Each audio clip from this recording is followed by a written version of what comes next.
making Shakeology? No, definitely not. I'm actually going to go a little bit farther than 6 years.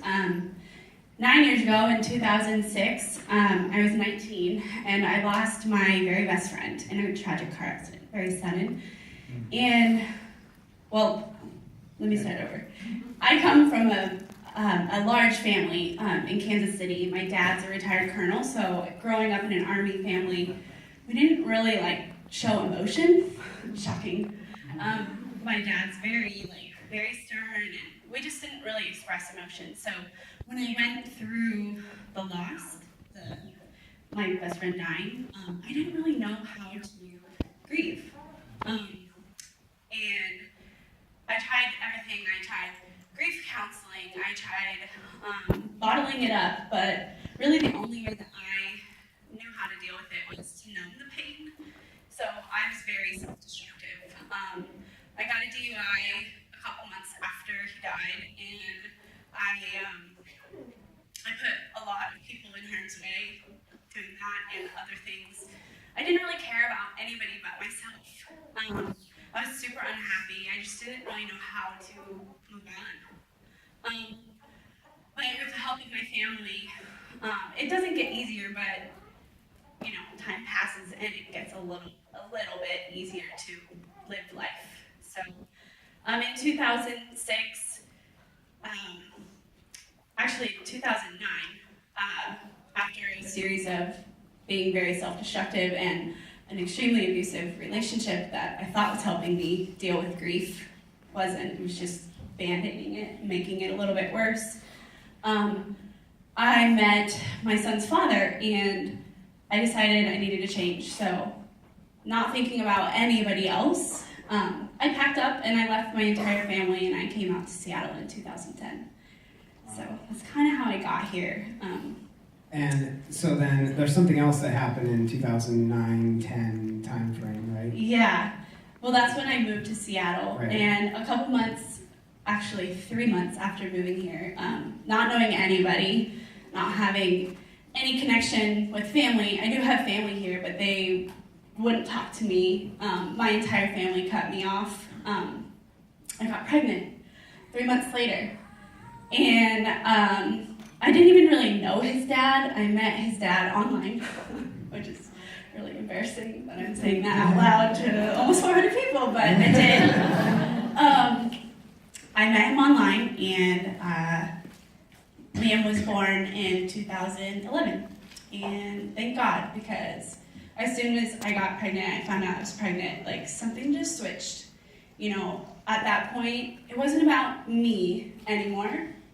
And it was then that I just started rebuilding relationships with my family.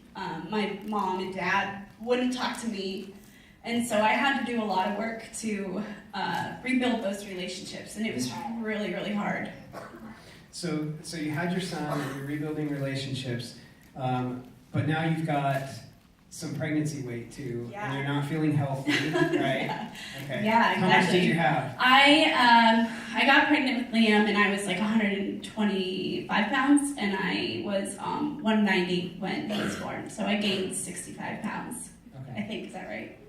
Yeah. 65. I don't know, you're the engineer. Okay, so but then in 2012, you're rebuilding the relationships, and you've got Liam and everything, and you want to get rid of this weight, and you met your coach, right? Yeah. So before I met my coach, I had some conversations with my mom, just kind of I was pretty miserable. I didn't like how I looked in the mirror. I was very disappointed in myself with the decisions that I had made. Who is this person? I don't feel alive. I don't feel like myself. I didn't know who I was. And she was like, you need to do something for yourself. Stop thinking about everybody else in your life and what they might think about you, and make the decision for yourself, because it's not about you anymore. And so I did. I tried P90X, and I lasted 2 days. So I decided, okay, I need to do something. So I need to be in an environment where people are making themselves better. So unlike most of you, I'm sure, I started out in a gym environment. So I was going to the gym and I was like logging my food on my Fitness Pal, and that's where I met my coach actually. She tracked me down. She got me plugged into an accountability group on Facebook, and I started Turbo Fire in January 2013, and I hit my goal weight at 130 in March.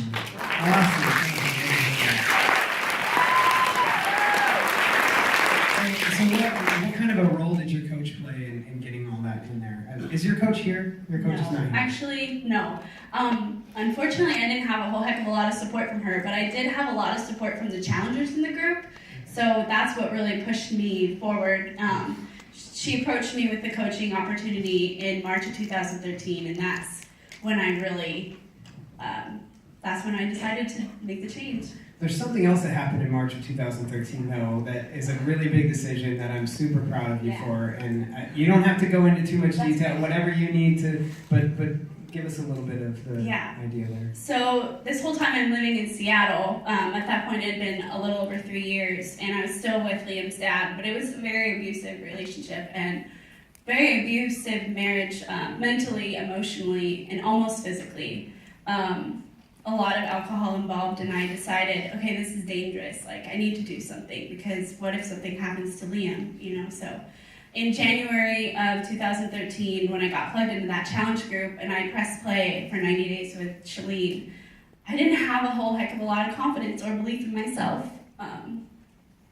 But every time I pressed play and Shalene was like, you can do it, you're worth it, like, believe in yourself, you can do anything that you put your mind to. It gave me like this sense of self-confidence that I never had in my entire life. And in March of 2013, I left him. And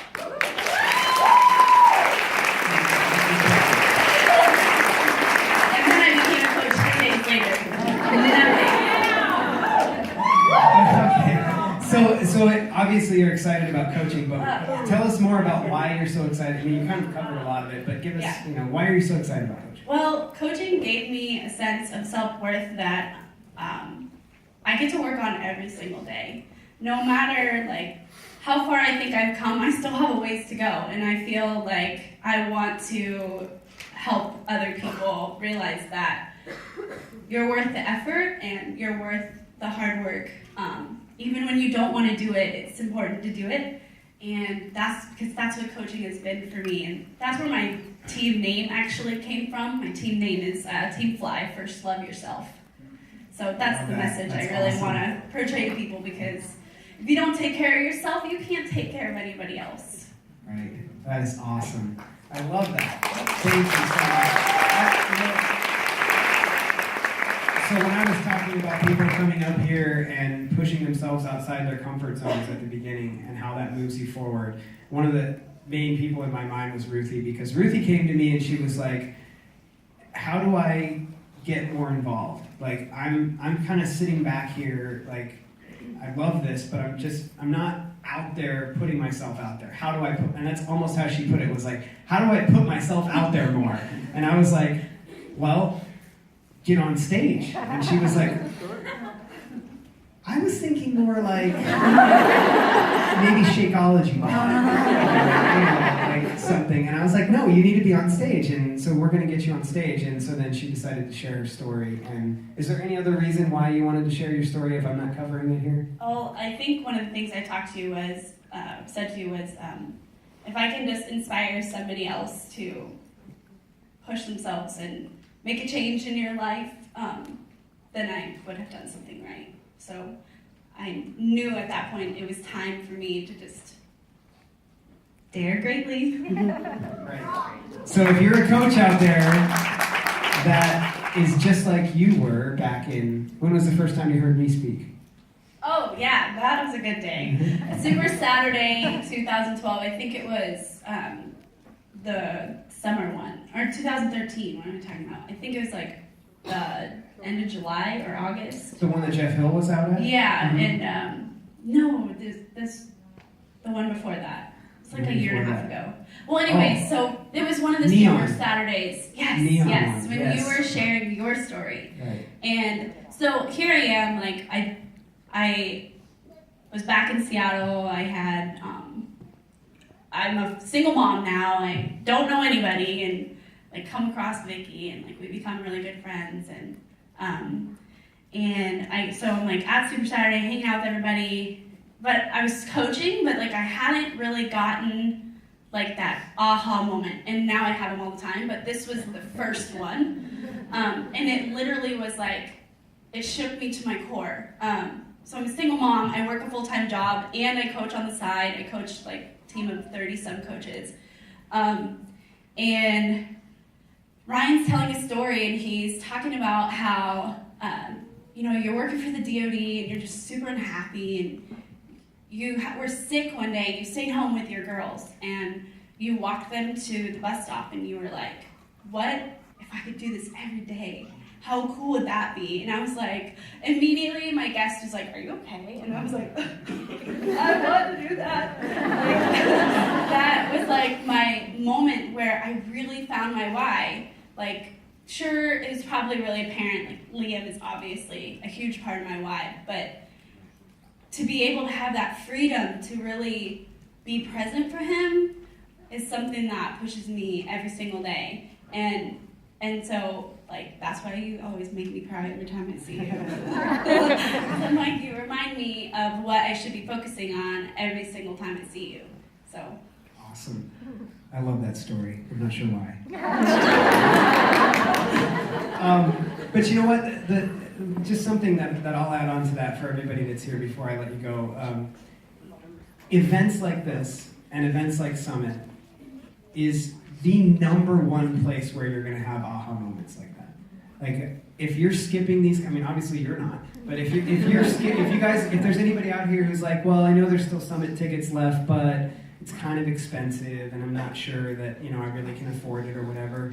I have no qualms about telling you right now, go to Summit, okay? When I was at Summit in 2012, and I was a new Diamond coach, it was about where Ruthie's maybe at right now. Yeah, I had about 30 coaches, I was a Diamond coach, and I sat up in the stands, like way up in the top of the MGM Grand Arena, and Wayne Wyatt came out to get his belt, the crazy belt that Michael Neiman made for him, right? And it was his second year as top coach, yes, I think, second right? year. Second year as top coach, and he was still working a full-time orthodontist job. He still does. Still has like 2 or 3 orthodontist practices, and he's a college-educated guy, all this stuff, and it was, and 6 kids, right, and all this stuff. And I sat up there in the crowd, and I had this moment. Literally, I had this moment I can still look back on where I looked down at him and I said, he's not any different than me. And there's no reason that I can't be that guy. If I want to be that guy, I can be that guy on the stage that's the top coach. And then I went and I was number 31 the next year because I said, I can go do that. Right? I had like a bet with someone that was in the crowd with me that was a friend that we were both going to be top coach the next year and we were going to race for it. And it was real for me. Like, it was seriously real. And that happened at that event. And if I wouldn't have been there, that would not have happened. Right? So there's somebody out here that may be listening to her and saying, this is my time. Like, why am I just coming to these Super Saturdays and still struggling to make Success Club? And why am I coming to these Super Saturdays and then saying, well, I can't go to the next one because of this, the garbage needs to be taken out, Seriously, you got to get to these events, and this is where you're going to have those kind of moments. So thank you, Ruthie. Thank you for being here. Ruthie.